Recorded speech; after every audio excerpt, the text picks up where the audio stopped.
Ivatsika vaovao eo amin'ny tontolo ara-pinoana isika ny alahady 3 jona ho avy izao no ifampitona eny amin'ny kolejy teolojika Ivato ny mpino kristianina avy amin'ny fiangonana FJKM avy eto Antananarivo sy ny manodidina noho ny fahatratrarana ny faha-17 taona ny FJKM. Ankoatran'io fotoana io moa dia misy ihany koa ireo fandaharam-potoana no manana entana mariana ity jobily faha-17 taona ny fiangonana FJKM ity. Fanazavana entiny mpitandrina Jona Radimisanto ny département ny fiangonana Foibe FJKM. Ny loahevitra lehibe banjinina izany dia niteny soratra masina hoe izao ny fiantsonao fa atao malemy. Ny tanjona moa zany dia ny fanarenana ny toeram-panomanana mpitandra ranomandry tsara sy fianaratsoa ary ny toeram-panomanana mpampianatra etsy Ambodinandohalo. Dia misy hetsika maro samihafa tanterahana toy ny fanompoam-pivavahana, famelabelan-kevitra, ny fampiratiana, ny hira fidiranan'ny tompo ary ny fanompoam-pivavahana akalamanjana.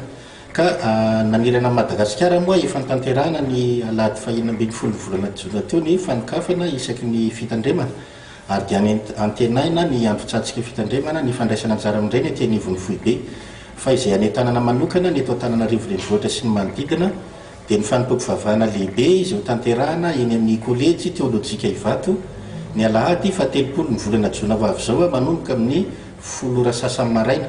Manentana antsika rehetra ry havana ho tonga maro anio fiombonana anio fihavanana ary indrindra ankalaza sy hanome voninahitra an'Andriamanitra satria atao ampankalazana miavaka ity fa 17 taona ny FJKM ity. Dia inona sy antenaina fa isika isam-piangonana samy anao ny fandaminana samihafa mba hatonga ny vahoaka an'Andriamanitra ho tonga maro eny toerana.